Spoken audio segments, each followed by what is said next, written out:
I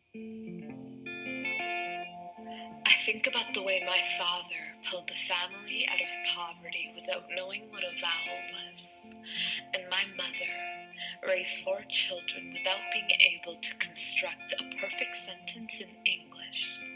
A discombobulated couple that landed in the New World with hopes that left the bitter taste of rejection in their mouth.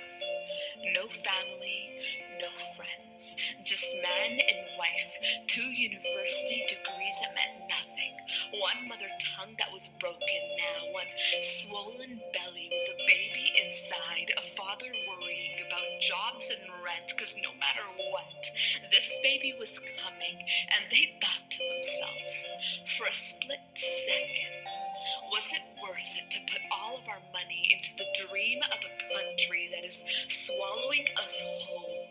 And Papa looks at his woman's eyes and sees loneliness living where the iris was, wants to give her a home in a country that looks at her with the word visitor wrapped around their tongue.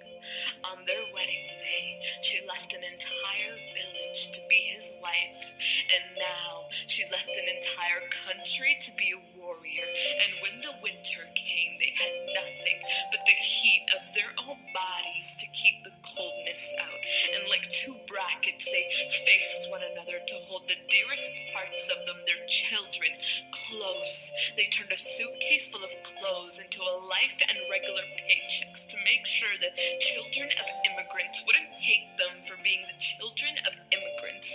They worked too hard. You can tell by their hands.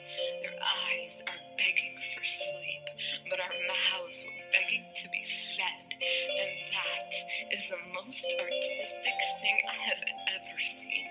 It is poetry to these ears that have never heard what passion sounds like, and my mouth is full of likes and ums when I look at their masterpiece, 'cause there are no words in the English language that can articulate that kind of beauty. I can't compact their existence into 26 letters and call it a description. I tried once, but the adjectives needed to describe them don't even exist. So I ended up with pages and pages full of words followed with commas and more words and more commas, only to realize that there are some things in the world so infinite they could never use a full stop.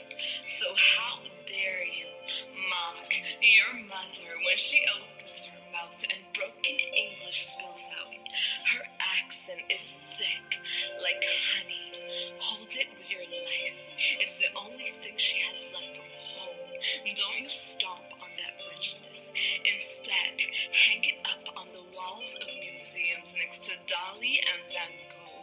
Her life is brilliant and tragic. Kiss the side of her tender cheek. She already knows what it sounds like to have an entire nation laugh when she speaks. She is more than our punctuation and language. We might be able to paint pictures and write stories, but she made an entire world for herself. How is that?